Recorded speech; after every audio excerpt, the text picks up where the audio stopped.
last night and this morning, suddenly a lot of doubts came.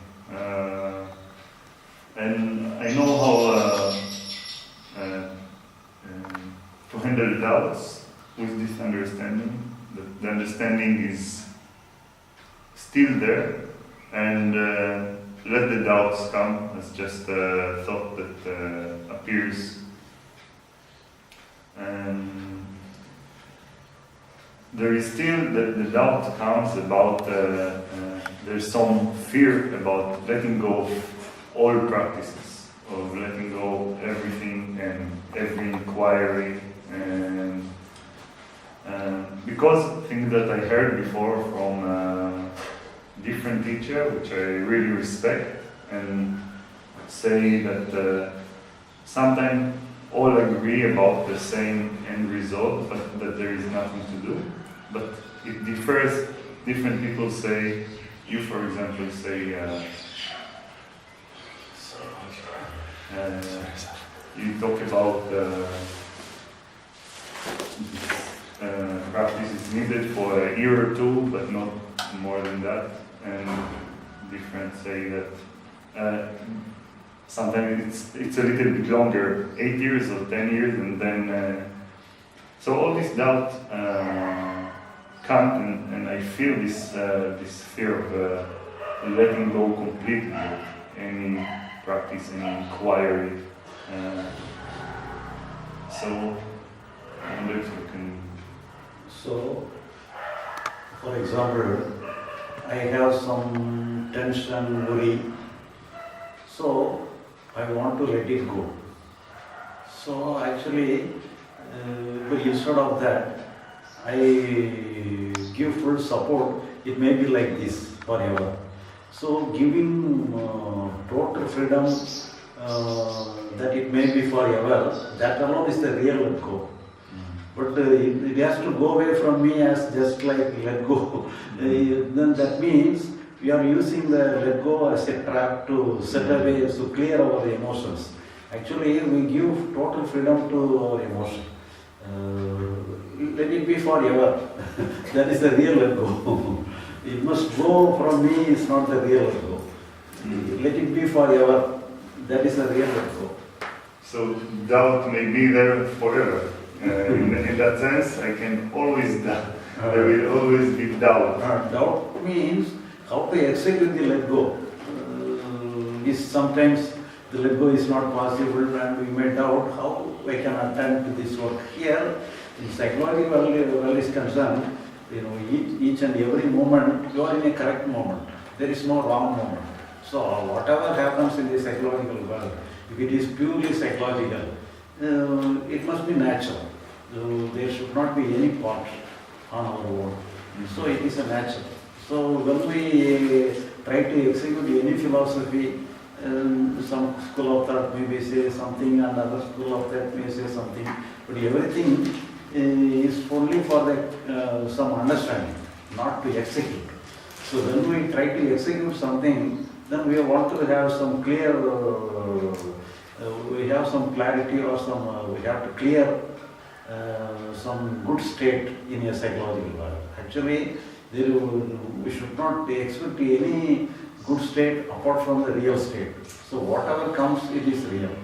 But when we think something more than this one, then only it gives some disturbance to the actual happening. So whatever happens is the correct state. It may look very unwanted thing. For example, when I have fear or anger or sorrow, we may think without anger, without sorrow, without hatred, then only it will be all right. But we think like that. But it is not so. But instead of thinking that a fearless state, angerless state, the anger is good, the fear is good. It comes naturally. Whatever comes naturally is the real good state. But our imaginary state is not good. But we imagine many things with the help of many psychology, many philosophy. We think very greater things. But the greater thing causes the problem. But actually the reality is not the real problem. The imaginary world, the imaginary philosophy, then only it creates some problem in the psychological world. All philosophy is good if it is related to the external world. So you can uphold any philosophy. If it gives some goodness to the society or for your living, it is very good. How you have to relate with other people, how you have to behave with other people, how to handle the things, and that is in the external relationship. For that you can many philosophy. What philosophy gives you more convenient, you can adopt any philosophy. But the psychological world is concerned, we have to put down all the philosophies. We have to be natural. So all philosophy are against the natural happening. So it induces ourselves to do something. So there is no doing. There should not be any doing in the psychological world. It must be a happening.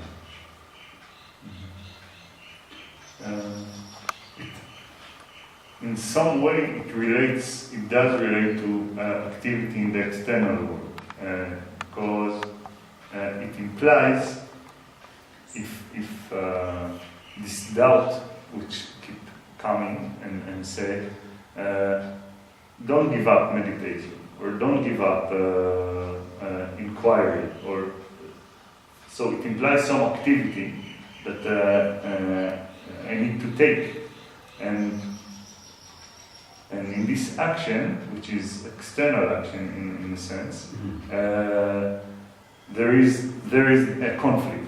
That's why the doubt, like the voices which keep saying, okay, mentally I can totally understand that the doubt can be there. Don't need to do anything about it. It's just a thought that keep coming and fighting with each other, and don't need to do anything about it. But the conclusion implies that there is something, either go to do this or to do something else in the external world. So it feels like there is importance to it, to decide. So the meditation it may be good. Just like for walking or anything, you feel some relaxation. It produces like that. In that way, you can do meditation itself. There is no doubt, there is no problem about it. But at the same time, we should not connect the meditation to enlightenment liberation. That is different. The meditation is just like an yoga. By doing something, you can have some result. So for that, you can, if you enjoy meditation, you can go along with meditation. Doesn't matter. But just like you are going for a walk, we are enjoying walking, just we are going for a walk. So in this way, you can do meditation itself. It doesn't matter. But it has no connection with the enlightenment liberation. But we should not do meditation for enlightenment. We should not do meditation for liberation. That is different, this is different. But if you enjoy meditation, that's good. There is no problem. You can, just like other external activities, you can do like this. It is not a psychological work. We should not take as a psychological work. Because some school of thought say that, for example, staying with this I am, for example, or being with this notion, eventually makes me realize more profound, without any doubt, who I really am. And then I came to the same conclusion of there is nothing to do because of that.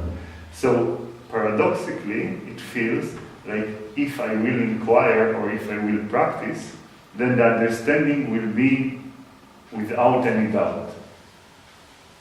So here, keeping ourselves in the eye consciousness, it will create some different kind of sensation. That is only a sensation.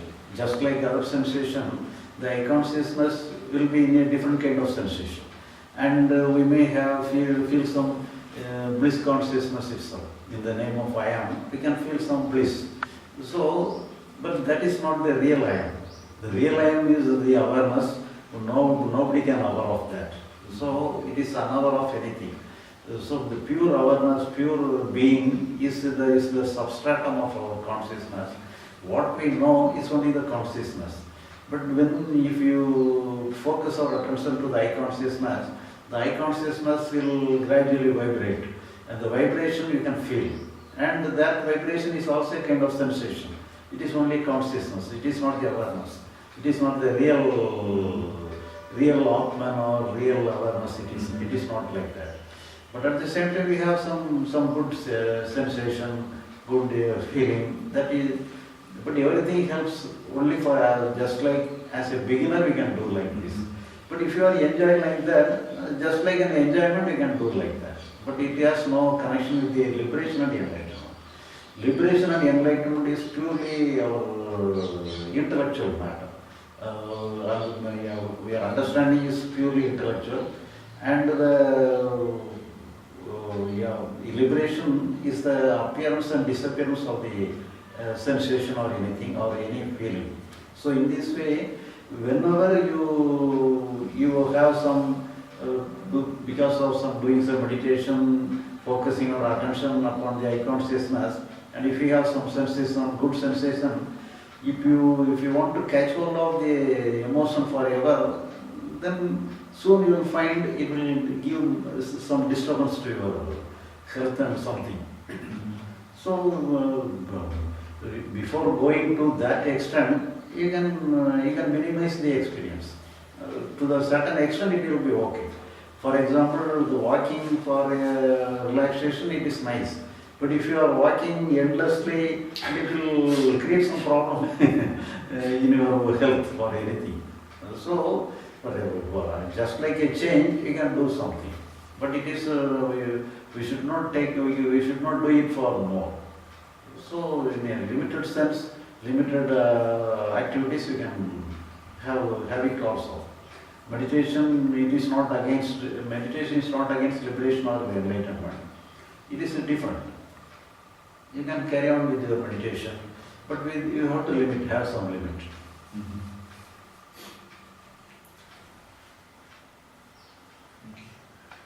Oh, yeah, in connection with this question, do you not have to inquire into how thoughts are illusory? You have to intellectually investigate if I'm choosing thoughts or if they are just appearing. I find that inquiry is necessary so that I can just let them come and let them go, give freedom to the mind. Am I right in understanding that does take effort and inquiry and investigation to be fully convinced that thoughts are just coming and they're illusory and interfering doesn't help? So here, the thought comes, without thought we cannot do anything. So you have to have some thought. Yeah. So thought comes for our help. Some thoughts may be unnecessary.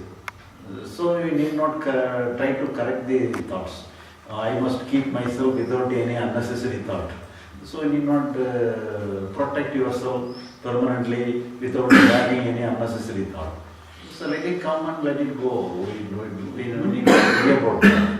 So the main thing is that some freedom must be there. We should not restrict anything. This should not happen to me. We should not place any border like this. Nothing should enter within the border. We should not place any block like this. So we have to psychologically we have to be wide open, or we have to open our mind widely without any doors. Whatever comes, let it come. But whenever want to have retained something, then when the door is needed to keep something in. And we have to allow the coming and going in a natural way. But if it is necessary, we can take hold of anything for the external use. If it is not for the use, we need not worry about that. It will come and go naturally. We will not worry about anything. But thought is necessary. Yeah. But do I not have to think about thoughts to see they just come and go? If I have the idea, oh, I make my thoughts, I need to inquire and investigate whether I do or not. So in the preliminary stage, we have to inquire. Without inquiry, we cannot find out the truth. Yeah. So we have to find out the truth. For that, we have to inquire. Then only we can understand there is nothing to do here. So this understanding comes out of inquiry alone. Without inquiry, how can we come to here? Otherwise, we can have a way of surrender. In the way of surrender, in the school of surrender, you need not to have any inquiry. Without inquiry, you can surrender. You must have some faith upon God or anything, and you totally rely upon the faith, and God will look after everything, including my thoughts and everything. I don't have any work on my part. If you put your entire burden upon the hands of God, then no work is there. So here no inquiry is there. Without inquiry also you may have the thing, but it is for a limited people. Nobody can easily come to this state of total surrender. So it can be possible only for a few. Yeah. One out of crores, only out of millions. It is not possible. But if you select the way of inquiry, everybody can enter. Yeah. It is common to all. A common man can understand. A common man come to the highest state. But inquiry is necessary. Yeah. Good. Thank you. So how continue? This inquiry, which is necessary, it's a mental activity, psychologically only, and it's a kind of a doing inside. Doing. Yeah. Inquiry is a doing. Yeah. So how long? When is the point that we can say, okay, we inquired enough, and this is enough? Because doubt, the feeling of being separate, or the feeling of being this body, or controlling the thought, and controlling everything, is something which is very rooted in us. And so this inquiry makes it more spacious in a way. And you doubt it and see that it's not necessary. But when is the point that you say, okay, I inquired enough, and and now there's nothing more to do, let it all happen? Because otherwise you keep. For example, if you are going to find out or create a cell phone for yourself, and you are the first person to create the cell phone, it may take years together. Many years may take. But if somebody has constructed the cell phone, and you can copy that, and it's very simple. You can understand how it functions, how it happens. So it is very easy, because many school of thoughts comes for your help. You can select something and you can make your inquiry very easily, and in a very short time it is enough. You need not have a very long time to come to a conclusion. The main thing is that you have to come to a correct conclusion and have an open inquiry with open heart. If you have to come to a conclusion, very soon you can come to a conclusion, because you have, but at the same time you have tried in many ways for some times, so that that serves as a background, and for that 1 or 2 years is enough. But if you have a sufficient background, 1 or 2 years or time is enough. And because you have already have some experience on various ways, and you find it is an endless game. And if you understand in a correct way, within a very short period you can have a total understanding. So you need not inquire endlessly. Very soon, because it is not because without any help of, you have to inquire without any help of other people, then it may take long time. But you are inquire it with the help of other people, other thought, other school of thought, and in a protected manner you are inquiring. So very little amount of energy, little amount of inquiry is enough. You need not be very, it will not take very long time. But I should not measure the inquiry according to how I feel, because sometimes I feel, even though I come to this conclusion by inquiry, sometimes I feel like the way I act or the way I behave or think is not accordance to the conclusion that I arrived to. So this is not the measure or the yardstick through which I need to say, okay, I inquired enough or not, because this may happen if I understand correctly. So here, the psychological valve we have find out in the very in the early stage itself, we can find out what is correct and what is wrong, and find there is nothing to do in the psychological valve. But at the same time, we are living in the external world, and there is no work. For example, if we have some sufficient work and there in the external world, we need not confuse with the external world. So, because we have sufficient work, we have some, we are in a position to do many work.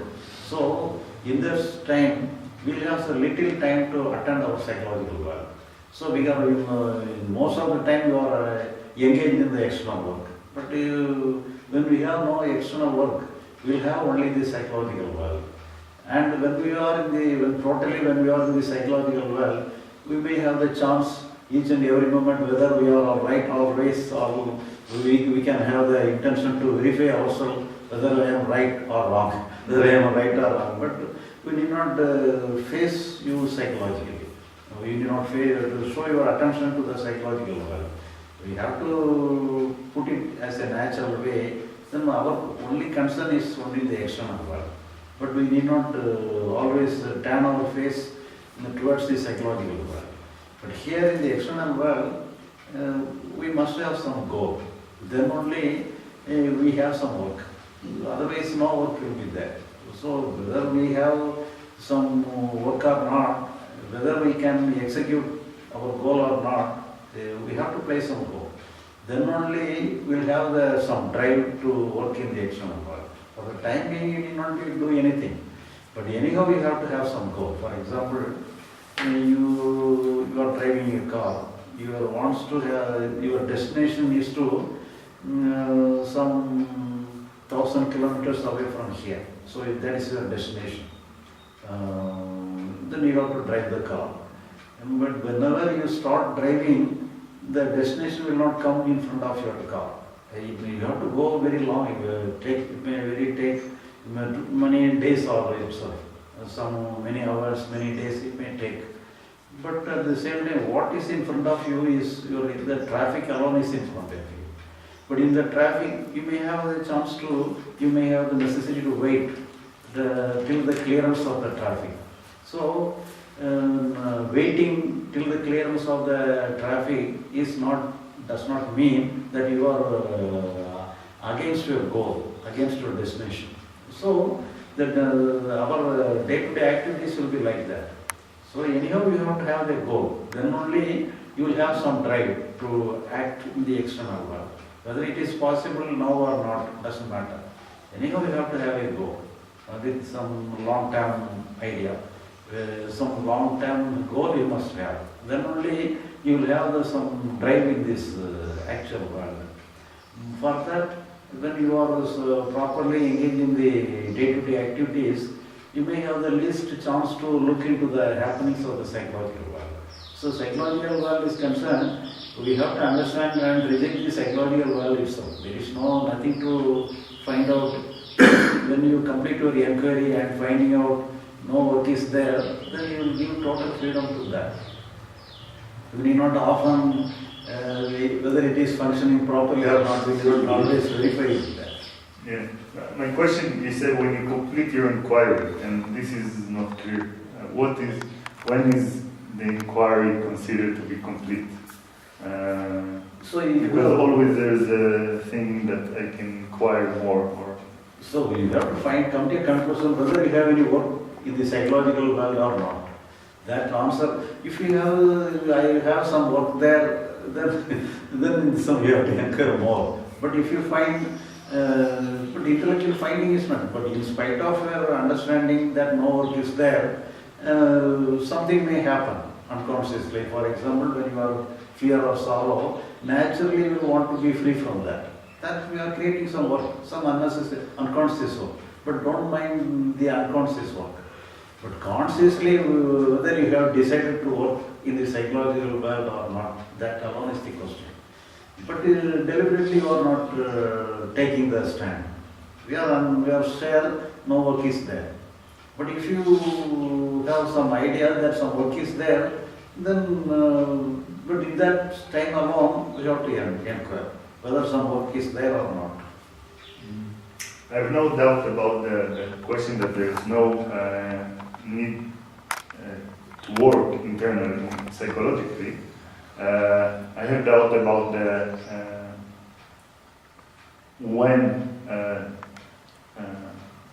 if I take this belief prematurely, in a sense. Like if I got this message a few years ago and someone told me this, it would brought me probably nowhere, because I would just stuck in the same place that I was and wouldn't be able to listen to new teaching and everything that I went through.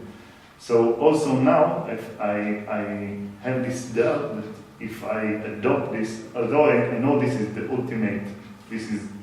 ultimate understanding, but not to make it just another belief, and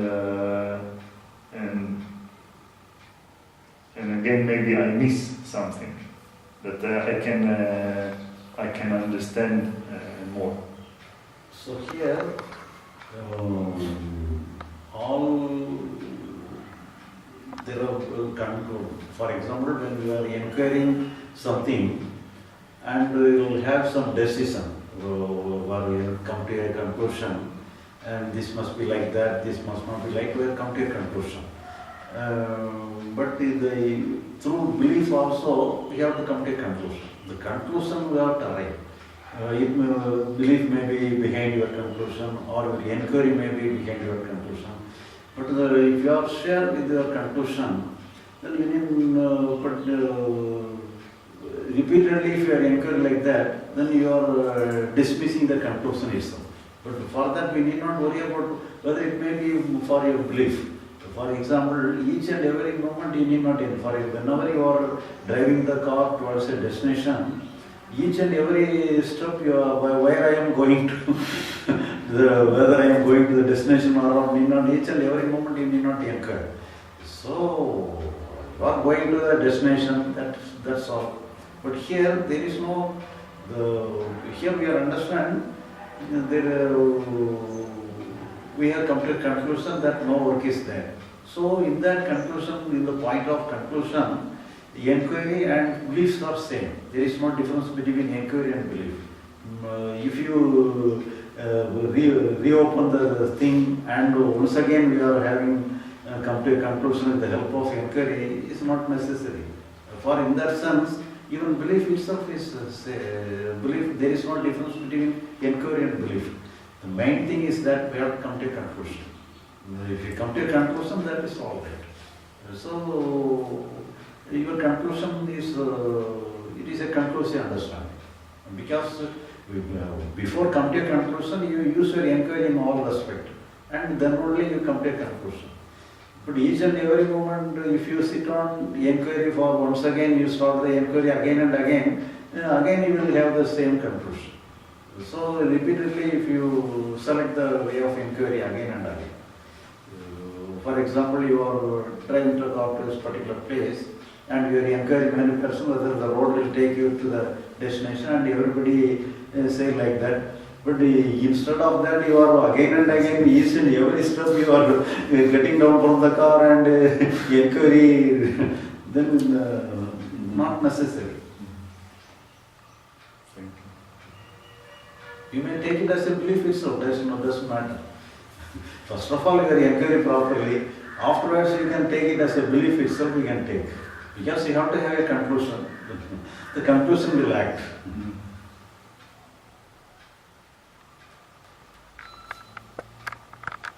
by belief you mean that I believe in my intellectual understanding, I believe in the conclusion that I made, and I'm not going and I'm going to stay with this conclusion. I found out that there is nothing to do as far as the psychological aspect is concerned. Everything happens on its own. This is what you mean again? Yeah. So through belief, for example, if you believe God will do everything, we have no work. Okay. And you have the belief and you have the conclusion that you have no work on your part. Everything is happening on its own. So in this way also you may rely upon the belief. So here you are anchored properly and you may believe the result, finding of the inquiry itself. Again and again you may not anchor.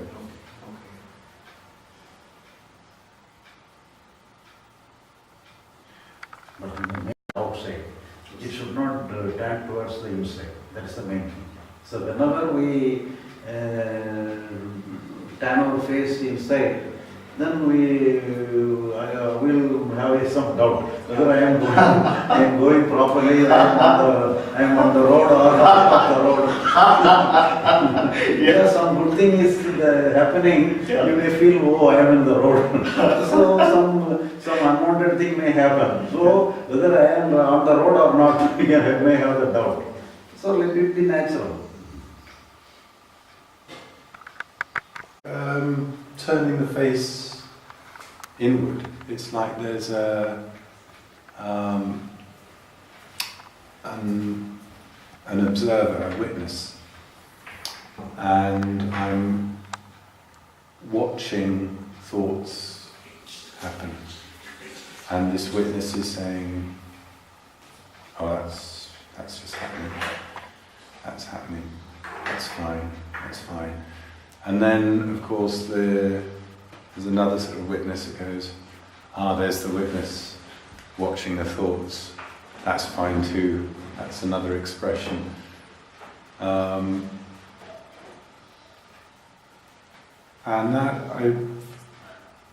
it's really letting go of all of these watching. The position of the witness is hard to let go of. Or how would you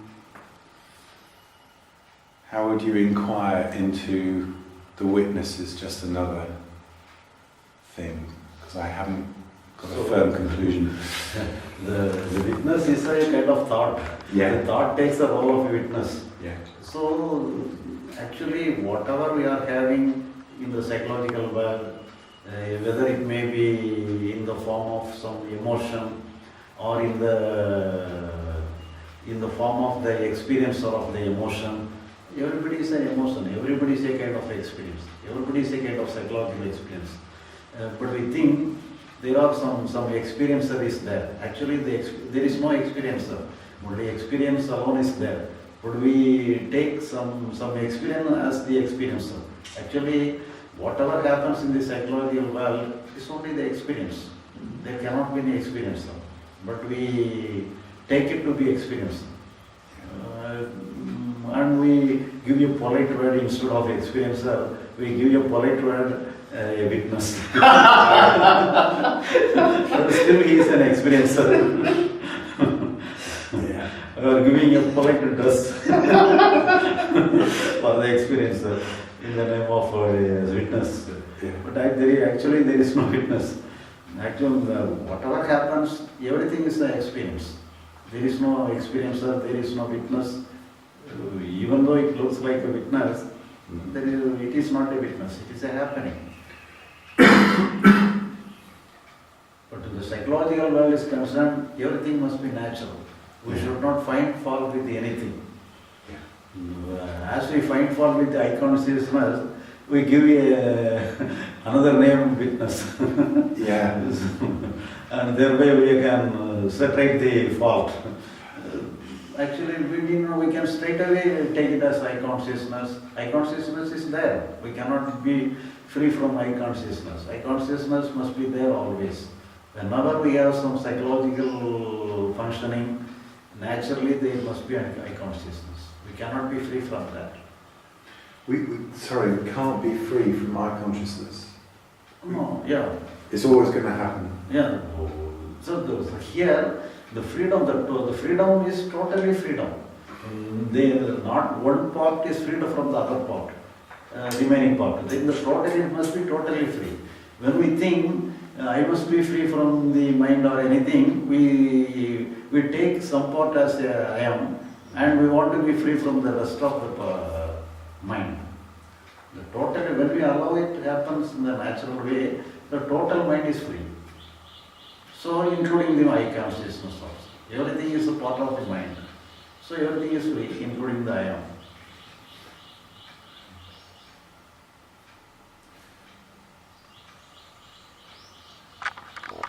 If feeling or emotion arises, the I consciousness also arises along with it. Right. And it is also happening. Happening.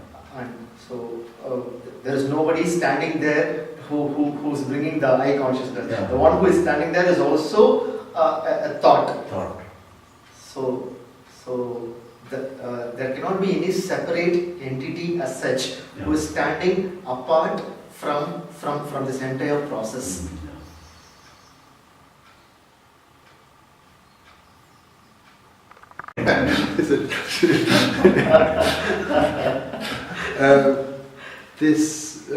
In your book, Renounce God, Be God, in the introduction it says it just took a few seconds for enlightenment. And it connects with what Asaf was saying, which is that moment when you are convinced that there is no work to be done. It's, I'm sure. And what does that feel like? So here, because I sufficiently worked on many ways, and I previously thought enlightenment, liberation is just a kind of strange experience. When I have the strange experience like bliss or anything, some I can understand that I am enlightened or liberated.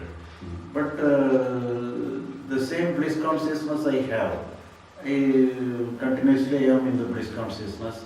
Then only I realize the bliss consciousness is not the end.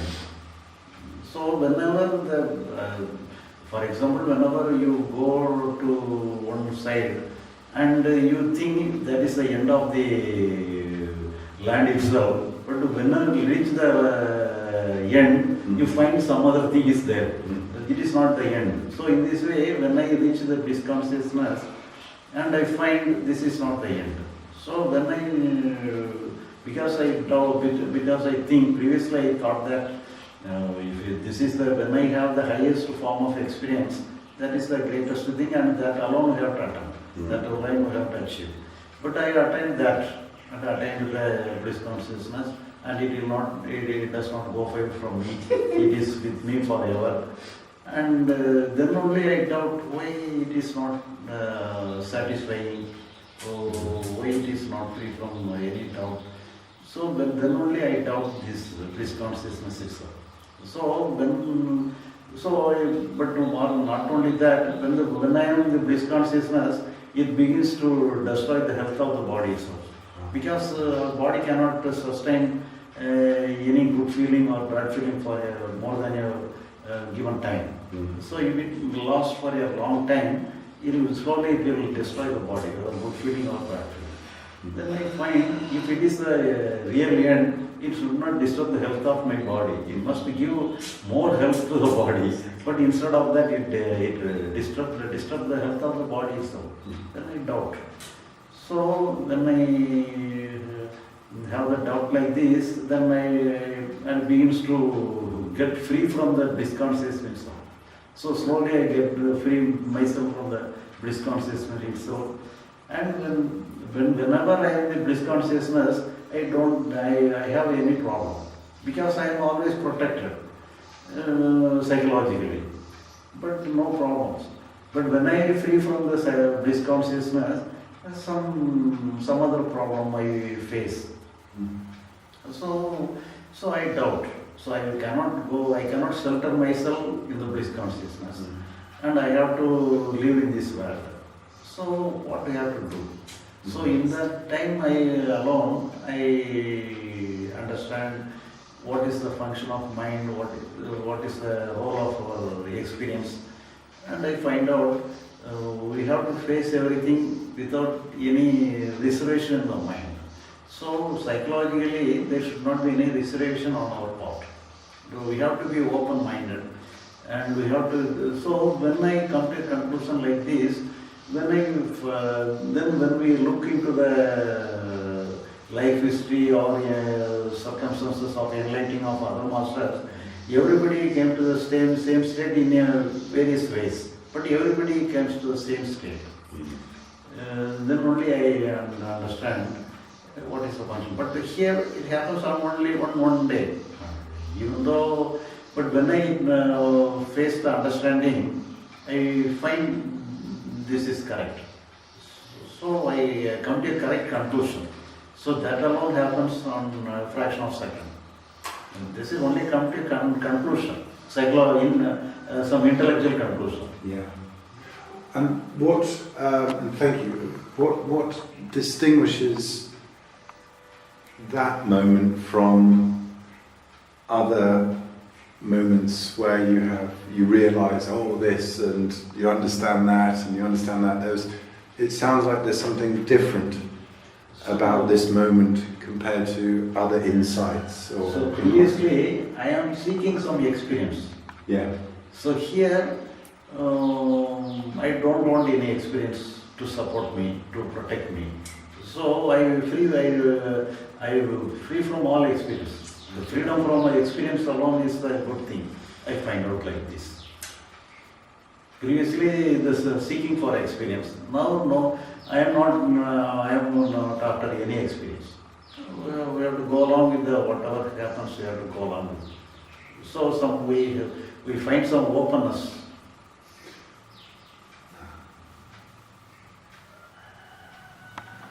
So in this, when you say I am free from experiences, or wanting particular experiences, or avoiding particular experiences, when you say I,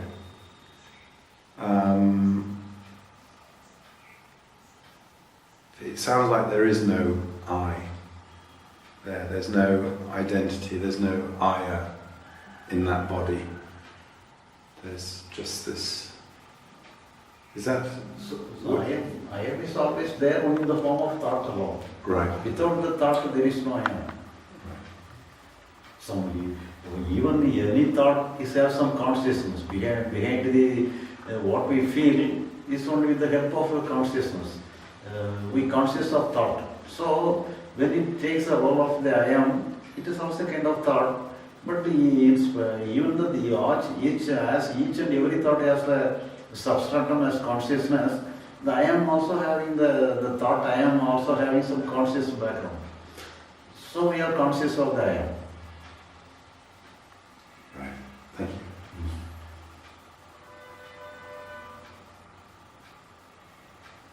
Over to you. No rest today. When you said the transition from this conclusion to freedom from experience, from no matter, so it's not. I totally see how this conclusion can lead to state that I don't seek a certain kind of experience because it won't give me anything. There is nothing for it to give me, but I don't see how immediate from this conclusion then I get to free to have any experience. The aversion to experiences and the seeking of pleasure experience still seem to exist before and after coming to this conclusion. So there is some change, but maybe you can talk a little bit about this. So here, when we understand like this, so I have some background. So with the help of the background, I come to the conclusion. But everybody need not such kind of background to come to conclusion. So when I come to the conclusion like this, so I inquire what is the state now I have reached. So when I understand the state where I am coming, then that is not necessary. Everybody must have the same background just I have. So if we have to have the same background, you have to work for 40 years. Then only you have to come to this. Not only that, whatever work, whatever experience I have, that also all the experience you must have. You must have the bliss consciousness forever. So it is not possible. So that is also not necessary. So, but the main thing is very simple. And for that, but at the same time, some background you must have. Not necessary as a 40 years background, but 1 or 2 years background is enough. Then only you can have a correct understanding, because you have sufficient knowledge about the experiences and some practices, everything will have some knowledge. So then now with the help of the knowledge, we can have the conclusive understanding very easily. But not necessarily the 40 years background. Some 2 years background is enough. For that, in that background, we have sufficient knowledge about many practices. So after all, you come to conclusion, no work is needed. When you find no work is needed, you can understand the natural functioning of our mind. So that is the thing. The main thing is that you have to understanding the natural functioning of our mind. So if you understand the natural functioning, that is not an intellectual understanding. It is also a functioning of our mind. And if you realize the functioning of our mind in a free state, undisturbed by any end. So what is motive for I want this one, I don't want this. Then if you have this we cannot find the natural flow of our mind. So if you don't select anything and give total freedom to your mind, you can easily find out the natural flow of our mind. So if you understand the natural flow of our mind, that is not the intellectual understanding. That is the actual seeing the natural flow of our mind. So when you realize the actual seeing, realize the actual functioning of our mind, actual flowing of our mind, because you yourself has on your own eyes, on your own experience, you feel the natural flow of our mind. And you have to think, you have to find out, you have to conclude, so this is the thing every masters or every scriptures are trying to convey. And here the main thing is that the natural flow, the free flow of our mind. That is the main thing. But I think it's hard to imagine how it would not matter if there was a bad experience or a good experience. I trust that when there is that free flow of the mind, the natural flow of the mind, it's still hard to think, why would I not care if my body was being hurt or not?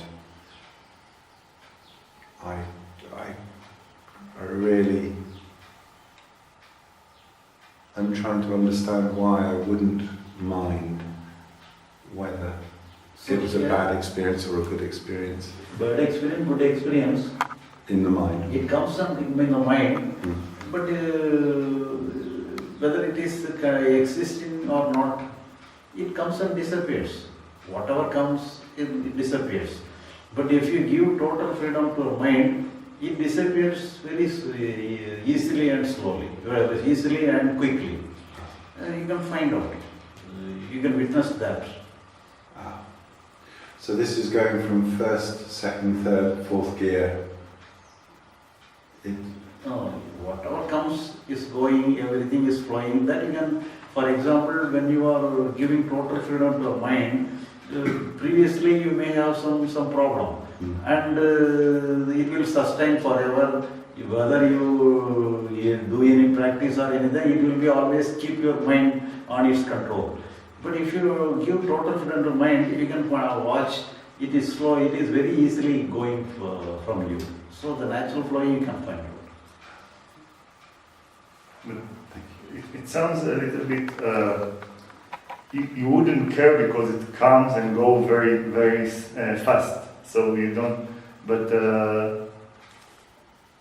what if it's free? You don't know if if it stay there or it might, the next moment it might still be there, the next moment it might still be there, and the next moment it might still be there. So it might not go so fast. Then so here, for example, some external problem is there. The external problem is existing, and then you have some psychological response to meet the situation. So it may repeat, the tension or anything may repeat. But there is no external problem, the problem is over. For example, some unwanted thing happened, and the thing has happened and gone, and you need not separate the situation. Matter is over. But you have the agony about the situation. The agony about the situation may be there. It may have some repeated thought about the situation, thought about the occurrence. But if you give total freedom to your thought, if you do not try to any correction in the psychological world, it will very soon fade away from you. If at the same, but at the same time, if you enter into the psychological world, if you try to keep keep the mind in your control, then you will have the struggle within yourself. So the problem will not go very soon. So whenever you give total concern to the happenings of the psychological world, it will separate itself very soon. So the natural flow will be there. But some people have physical pain, which something which I say last time, it's something concrete. It's not something solid, but this pain is with them for their entire life. I don't know, different kind of pain, which can be very intense. So physical pain is physical, that is not psychological. Psychological pain alone you are taking into account. Yeah, but how can there be internal resistance to this kind of pain, not wanting it to go away? How can there be a mind in which there is, no matter how it lasts, there will be no aversion to this kind of pain? Naturally, it seems like you want to be free of it. You want to be free of this pain. Thoughts can say to be much nicer without it. So it's kind of, I don't say bad, but you naturally have a preference not to have it. So when naturally will want to be free from pain, then it is unconscious happening. But if you are deliberately there, I want to be free from my pain, then your deliberate action will create more pain. So if you let it be unconsciously, if it happens unconsciously, it will be all right in course of time. But if you have but the main thing is that we must have some idea that there is no work is possible on our hand. Let it be like this. I don't have any right to interfere. If you wholeheartedly accept the understanding will work. And it will have the flow of mind. So the pain will be there, but the struggle and the suffering will not. No, even the pain itself will be gone. Not only the suffering, everything will be gone. No, because if you give total freedom to that, very moment it will go away. It will flow. Not even struggling, pain, everything will go away. Very soon. Physical pain will go away. The physical pain will go away. No, physical pain is different, psychological. What we are saying is only psychological. Is But pain physical pain is psychological? concerned, we can have some, that is yogic treatment, where you can observe the pain. If you give total observation to the pain, you may free from the pain itself. That is the yogic practice. Yogic practice is different. That is you are doing something. Even through your mind, you can having some yogic practice, observe the pain closely and having some concentration upon the pain, then you can free from the pain itself. That is also possible, but it is yogic practice. But what I am telling is not the yogic practice. This understanding. The understanding will operate on its own. We are not executing the understanding itself.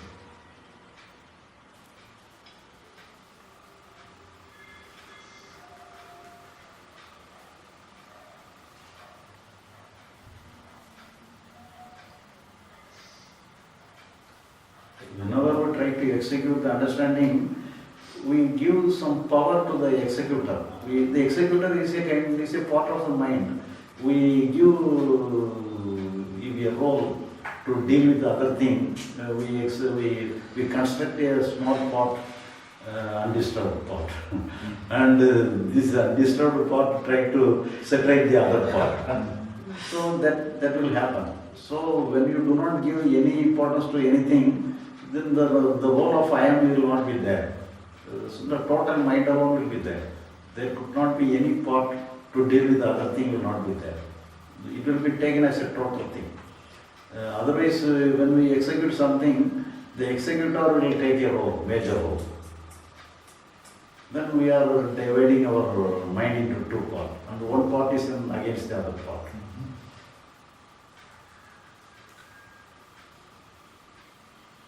For example, if the apple is there in a hole, it is very easily rolled. But if you cut the apple into two, it will not roll. So in this way, if you give importance to one part to execute something, then we divide our mind into two parts. Then it is unable to roll. So it will have to be there for studying.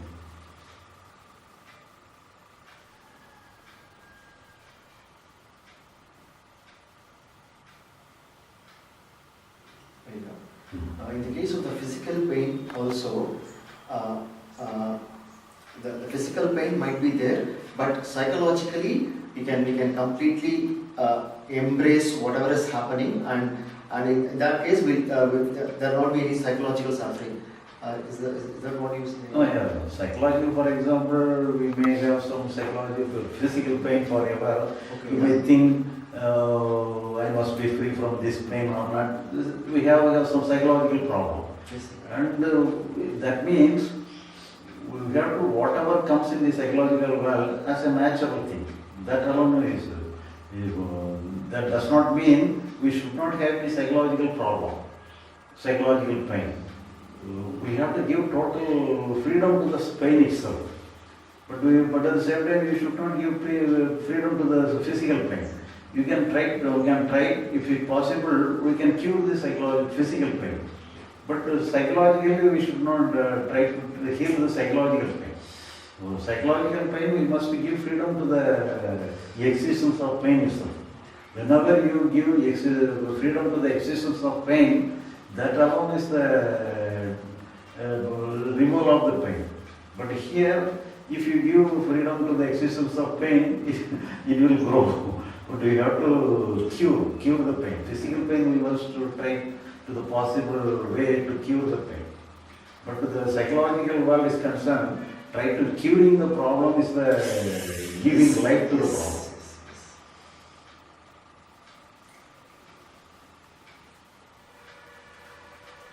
It starts getting aggravated more and more.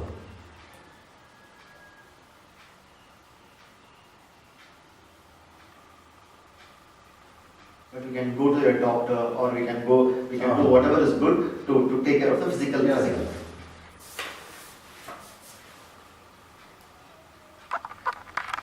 Whenever we start thinking that there is something to be done psychologically, we unknowingly we have divided the mind into two parts. That's why. Yeah. So, and when we start doing something, psychologically, the doer gets strengthened, and more, it results in more and more conflict. But you can uphold the doer if it is related to the external world. Okay. So there in the external world is concerned, there must be duality. Without duality, we cannot execute any work. So the duality is a must. But psychologically, the duality is the problem.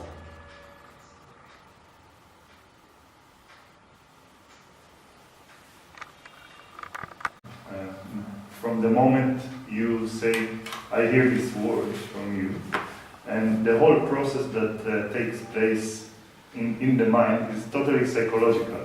Whether I accept it or don't accept it, whether I say this is important message, then I need to make it as a belief over different type of thought, and everything in a way I don't really have anything to do with it. And even this understanding, the very fact that I feel like I need to understand, or I need to do something to make this understanding happen, or make it more profound, or it's totally illusion. And Here, keeping this understanding in one hand is also create the same problem. Keeping the understanding in one hand, doing the work with the other hand according to this understanding is also some destructive. You have to put down even the understanding itself. You may even forget the understanding itself. Doesn't matter. But whenever some problem comes, the understanding will come to your help. You need not always keep the understanding in one hand.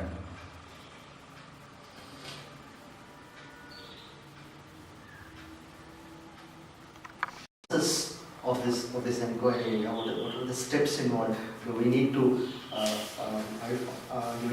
inquire the nature of experiences, and what are the other aspects which helps us in the process of inquiry, which helps us to come to this final conclusion idea?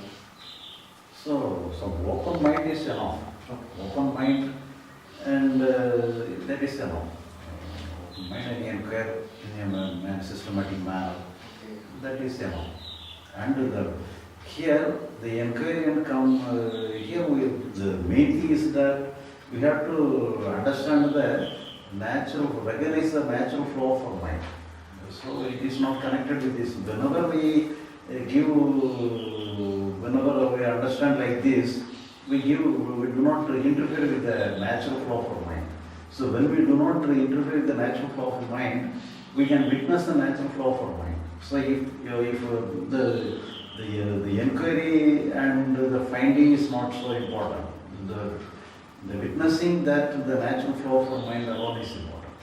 And if you understand, once you understand the natural flow of our mind, then naturally everything is flowing. Because it is so we feel the flow of the natural current is going on. The water is just like a living river. The total psychological structure is flowing like a river. So we can, when you understand the natural current, natural flow of the psychological structure, because we witness like that, we are witnessing it. There is no part on our part. For that, it is only in the preliminary stage itself we understand. Afterwards, we find for ourselves the natural flow is. We realize the flow of our mind. We are able to clearly see that any experience comes on its own and disappears on its own. There is no part, there is no effort on our part. So we witness that. When we witness that, we are sure something has some different. Previously, it will not be like that. You will be struggling to establish something. Here we are not establishing something. In spite of our withdrawal from doing something, some real thing is happening. We can for ourselves understand some real thing is happening. So that we find from our direct experience. Direct experience. So liberation is basically an experience, Experience. the flow of all experiences. Experiences. It can be also terminated, defined as an experience, but it's a different kind of experience. The flowing of experience. We can name it as even in the heading of experience itself. But it is not other experience. It is and it is the flowing of all experiences.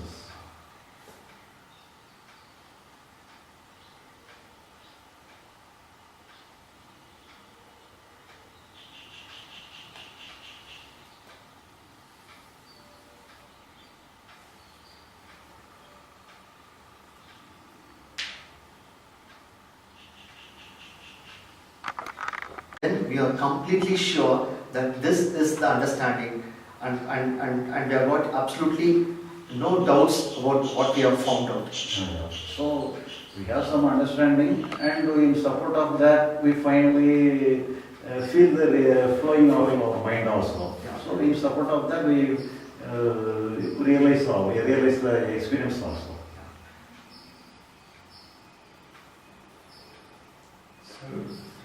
With the there's no free will in the psychological world.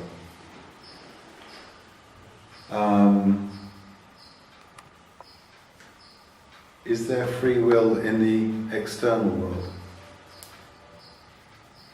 The external world is concerned, you have some part. The psychological world, no free will. In psychological world, you have the free will to the level of your understanding that you have no free will. Up to the level you can find out.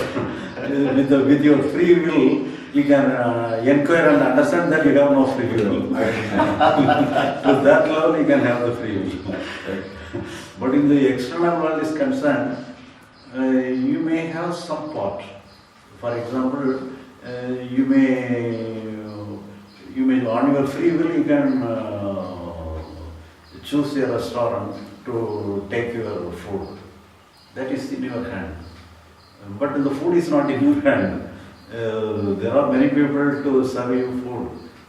It is not so. Some portion of in each and every action, some portion is in your hand. But even though you offer money, nobody will serve. Some restaurant you may, some decide food they can serve. Some restaurant they won't have the required food. So you have to go to the shop where your required food is there. So some portion is there. Okay. But if we go deeply to this choice we have in the external world, what basically happens is just thought process that happens in the mind internally, in the intellect, which I have no control over, and suddenly the intellect decides you should do this, and then I act according to this. So, if we say that psychologically we have no free will, it's the same entity which related to the external, and now we say, no, now you do have some freedom to choose this or that. So, I don't know. So free will means not to create any sensation. I have no free will to create any sensation. If you have the free will to create some sensation, that you can create only a good sensation forever. So it is not in your hand. But at the same time, we can use our intellect to select some restaurant or food. So here, the free will is also related to the external world. In the external world is concerned, the free will means related to the mind. The will is in the mind. The will, with the help of our mind, we are choose some restaurant. But at the same time, in the psychological world, we cannot choose like this. I will choose only good emotion, I won't choose any bad emotion. We cannot have the will. This I understand. I cannot choose any experience internally, and externally it seems like I can choose to go to this restaurant or go to this restaurant.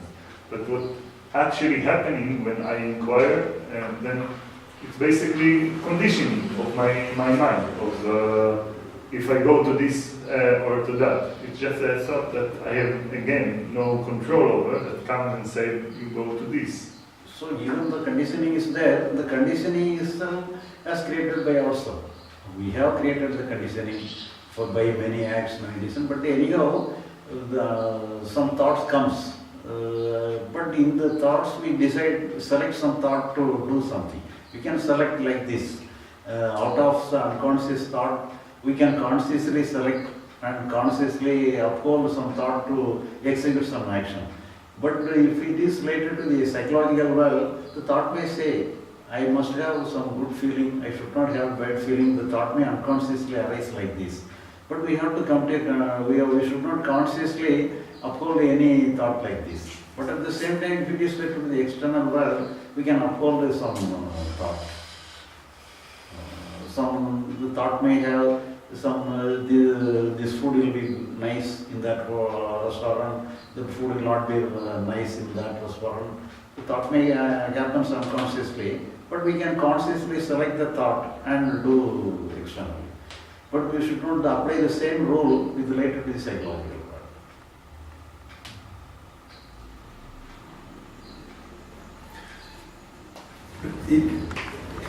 Aren't our preferences,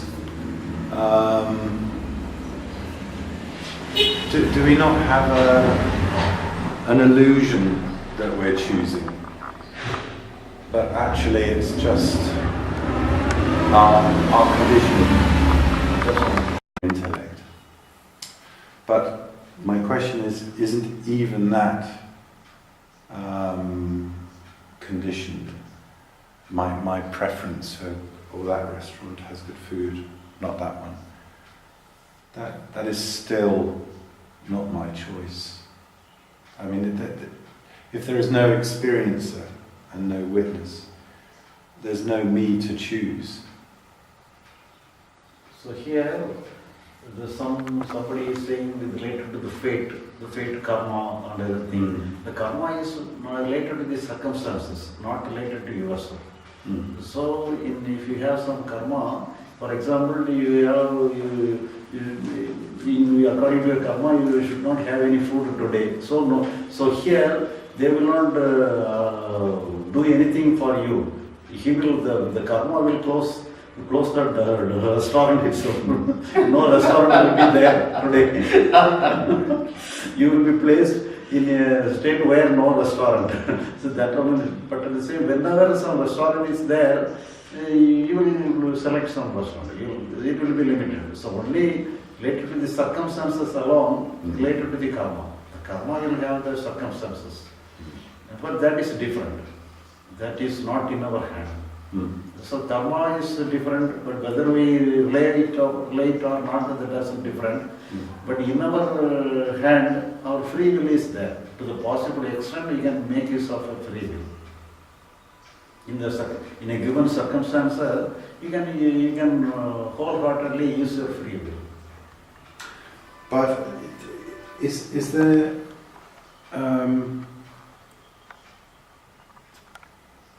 there is no one to choose? Choose means if some two restaurants are there, you can choose one restaurant. It is in your hand.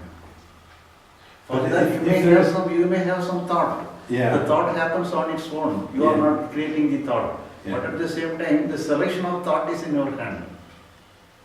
So some conscious, even though some unconscious thought happens, and the conscious mind is in your hand. The conscious selection is in your hand.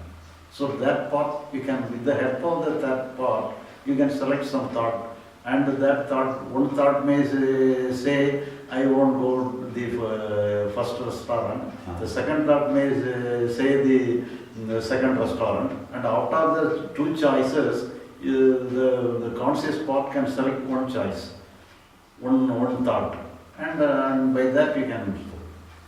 So is it that there's an experience of I am, which is a thought, and I can use that I am thought to choose because it's the external world. There is work to do. Yeah.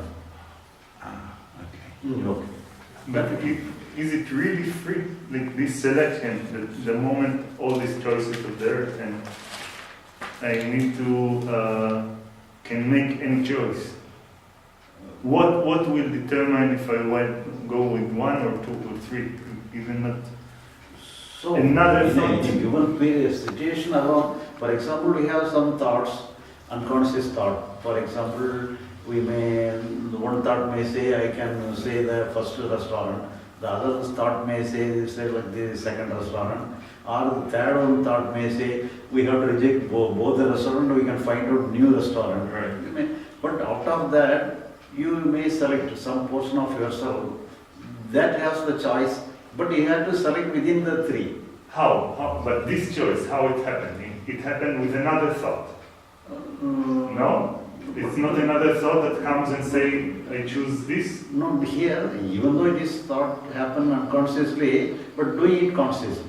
Consciously still with the thought, no? Consciously with the already happened thought.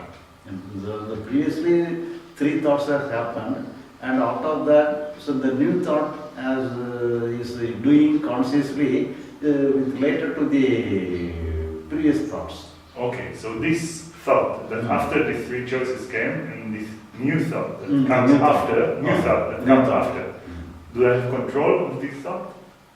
So it has the choice because it functions in a conscious way. It is not, even though it is happening unconsciously, it functions in a conscious way. So that is the quality of conscious existence. Because it has some conscious, has a selection. You can select something.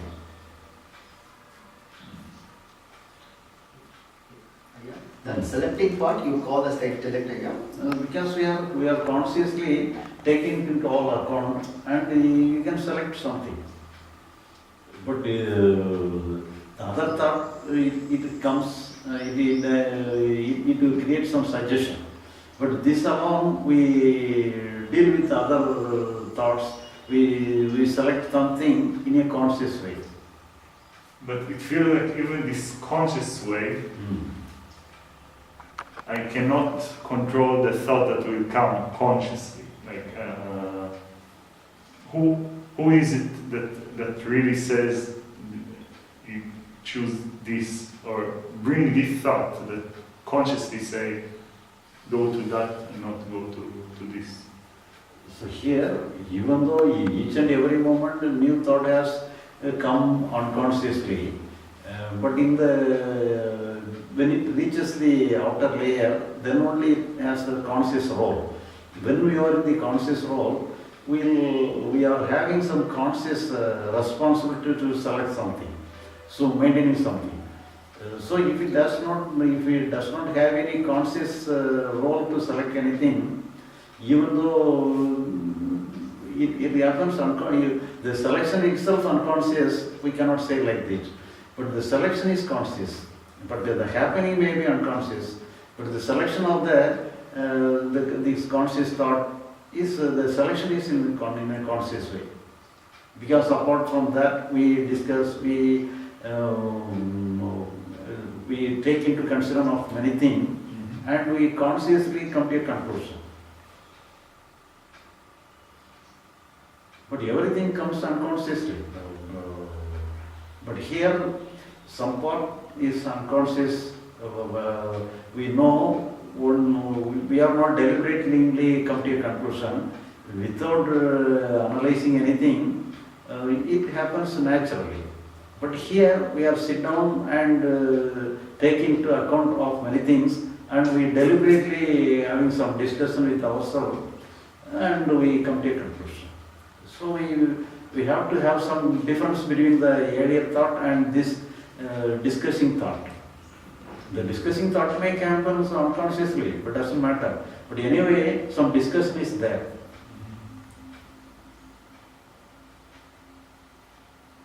And the discussion we can take as a free will or anything. And for that free will, we can choose any work. But even though this free will is not useful with related to the psychological world. The physical, we can use this free will to the external world.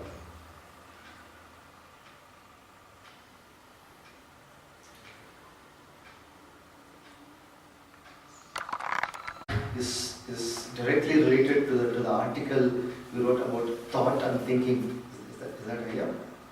No, we can term it as thought and thinking.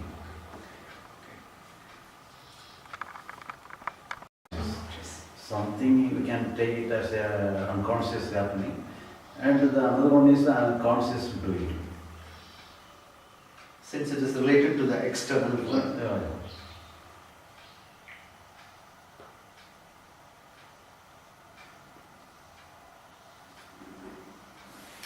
Sorry, I'm still not clear about this, and it's an important question, whether I have free will in the external world.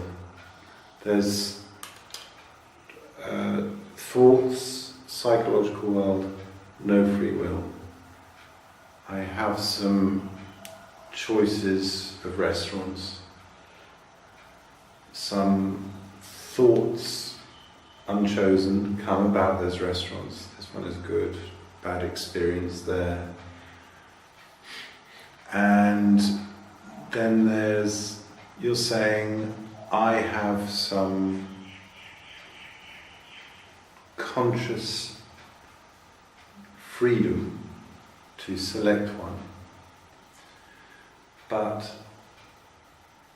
it still feels like I'm still acting on conditioning, that my choice is caused by, that there's no chooser. I can't get around this issue that there is no one here that can choose.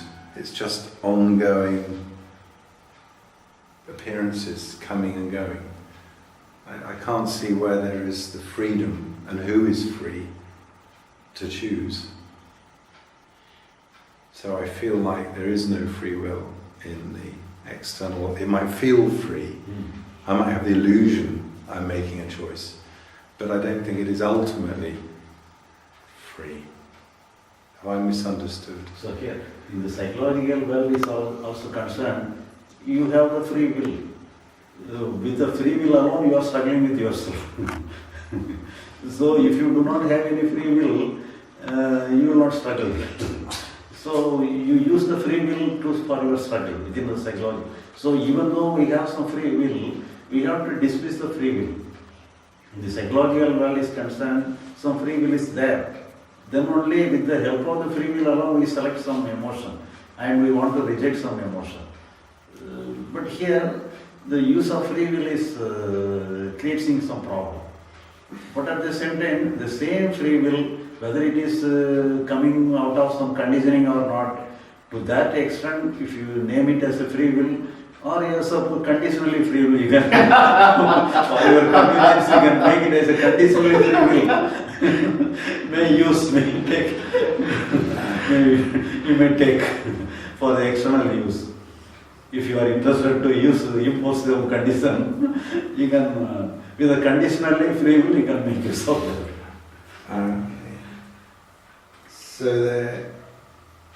So when I'm struggling in my internal world, I'm choosing this feeling and rejecting that feeling. That's a use of free will, and with preferences. Yeah. And to get rid of that, stop using that free will, is actually liberating, ironically. So here we have the psychological world is concerned. If you understand no free will is there, that means even free will is also a natural one. So it is coming naturally. Even though it comes as in the name of free will, it is not at all a free will, it is also natural happening. If you think like that, there is no conscious free will. It can be considered as unconscious free will. Okay. So if I try to summarize for myself, so what you're saying, just tell me. Then we say in general we have our free will is conditioned. So you can call it free will or not free will. It's a conditioned kind of free will, but internally this conditioned free will just make us struggle. Then we just this understanding helps us understand that this free will is not really a free will, and it just remove all this burden and struggle inside. And outwardly, we still use this conditioned free will to act in this world. Yeah.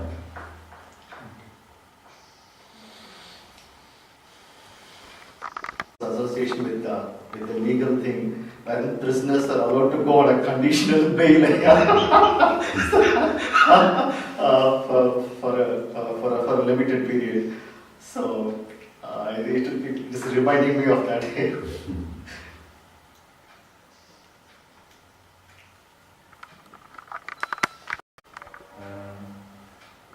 Any action that I do in the external world, I don't need to take so much responsibility on it. Like when it happens, I do the best I can, but if it went for the not turn out the way I wanted, or I could choose different, I can take it as a conditioned view. It wasn't really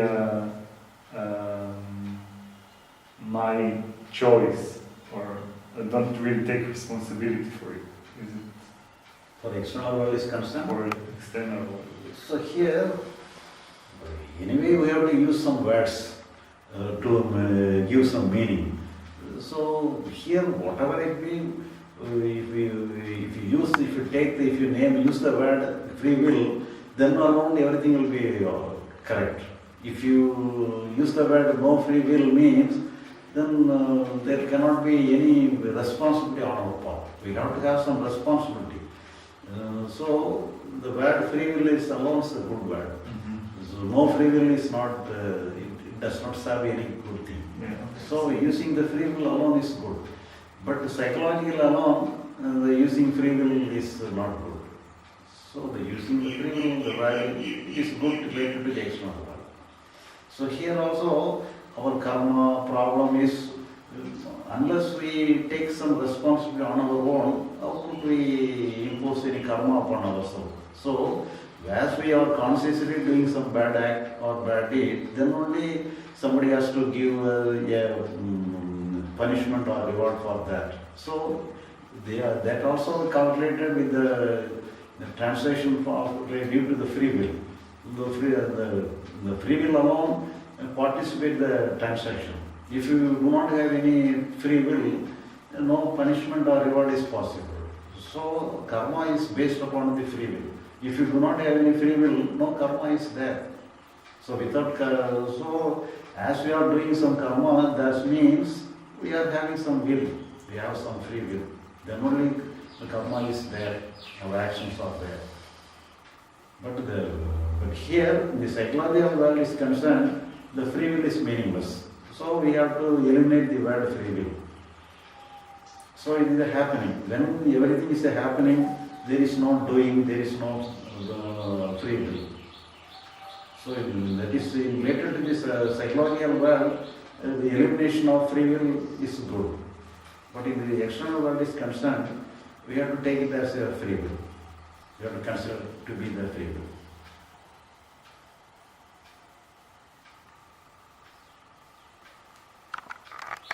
What is the freedom from karma? If as long as there is a free will, we are karma keep accumulating. So here,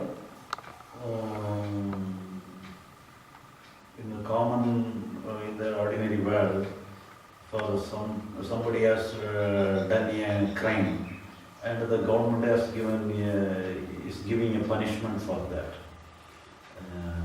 But here, according to the cosmic law, some way of for our act, for good act, we have some good situation, or bad act, bad situation. But here, the intention of the cosmic law is different, not to having any punishment. For that, in the day-to-day life, for example, if somebody has been imprisoned, and the criminal will know why he was punished like this, because he had done a bad deed, and for that he was imprisoned. He will punish him. He understand the reason for his punishment. But in the karma, or we know about the reason for our punishment or reward, we are not aware of any relationship between the cause and the effect. But here it is given like that only to help the liberation. For example, somebody are in distress, some problem, we are facing some problem, some in the external world, and thereby we got some agony or anything. But at the same time, with the help of the problem and with the help of the agony, we got enlightened. So, can we say the agony is good or bad? Can we say the situation is good or bad? So because it will give some good result. Out of that, some bad situation may be there, some bad emotion may be there, but it creates some good result. So here, the bad situation may be it may be related to our bad karma, but the aim is that whatever it may be, it aims to take you to the good result. So even though the karma is there, some bad situation may be there, the intention behind that is to lead us to a better place. So we have to, whether the karma is there or not, whatever we have to be in a position, whatever we have to be in a situation, we have to make use of the situation in a right way, in a positive way. Then it will help for our progress. So whenever we reach a point where psychologically we are free, we don't mind the situation, we don't mind the response out of the situation. So we can do the good thing to the possible extent, and psychologically we are free. Whether we are in a bad situation or good situation, some psychological response will be there, but we don't mind the response itself, because nothing will help. Because we are always in a situation where no help is necessary, because we are always safe. When we are having the liberation, we are free from everything. So when we are free from everything, the rule of karma is not in use. So the rule of karma is only to the ordinary people, but not for the liberated people. To say he is free from everything. But related to the normal people, it may help to the extent of liberation, extent of understanding. For that we can make use of any circumstances in a positive way.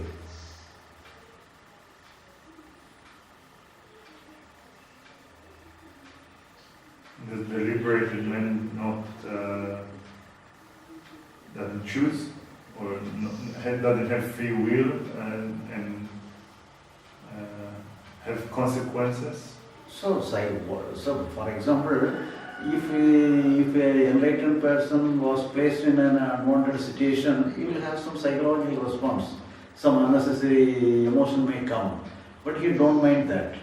He does not want to free from any psychological stress or anything. Some psychological stress he may have, but he don't mind the stress. He gives freedom to even everything when everything is in the flowing state.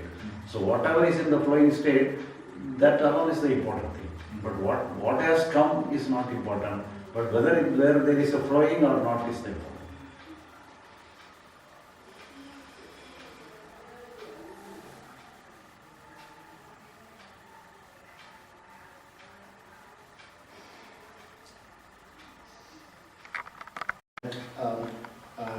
During the spiritual journey, everyone meditates, and a meditator deals with himself, and he wants to maintain a beautiful psychological state. But on the other hand, an enlightened person, a man of understanding, instead of dealing with himself, he deals only with the situation. So, when a meditator who is not enlightened, when he is placed in a difficult situation, his meditation deserts him, it doesn't really come to his help. But on the other hand, a man of understanding is truly able to face any situation and respond according to the needs of the situation. Yeah, and some light on that.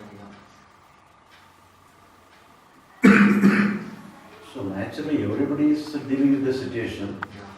The liberated person also dealing with the situation. But each and every moment, some response will be having some reaction. We will have some psychological reaction also. Whenever we face a good situation or bad situation, naturally we will have some bad response or good response. That is the normal case. But the difference between the liberated person and the ordinary person will give importance to the good emotion, and the liberated person will not mind the reactions. So that alone is the difference. The external world is concerned, everybody is attending the work. Liberated person is also attending the work, ordinary person also attending the work. There is no difference on the external world. But the psychological world is concerned alone, some difference is there. He don't mind the psychological happening. But the ordinary person is mindful of the psychological happening. Okay. So that's the difference. So he gets stuck in his own conflicts, in his own reactions. But in the external world, is an ordinary person also may be polite in his words, in deeds. He may be polite just like an enlightened person is. He may even more refined comparing with the enlightened person. An ordinary person, he may be even more refined compared with the enlightened person. He may do a good deed. The enlightened person may also did not do any good deed, but the ordinary person may do a good deed even superior to the enlightened person. But psychologically, the deciding factor is only the psychological. Psychologically, how he is taking his response. So psychologically, he is open. The liberated person is open, but the ordinary person is not open. So he is psychologically closing himself. So he feels some problem. The problem he is facing is more because he will have some struck. But if he is open, then some unnecessary response may come, it will go away naturally. But in the ordinary person, it will have some struck.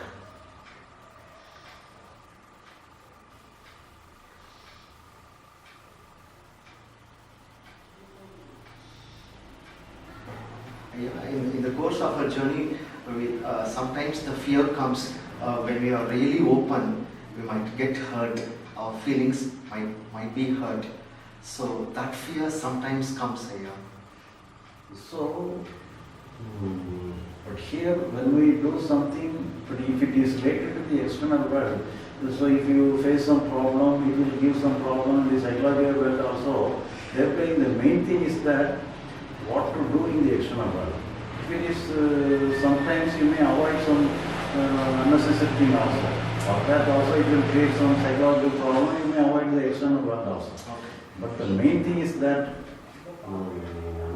certain times you cannot avoid the external world. You have to do something. But if it is possible, you may better avoid the thing. If it is, you need not unnecessarily create some burden within yourself. So if it is possible, you can avoid the thing. But if the avoidance should not create more problems. What is that?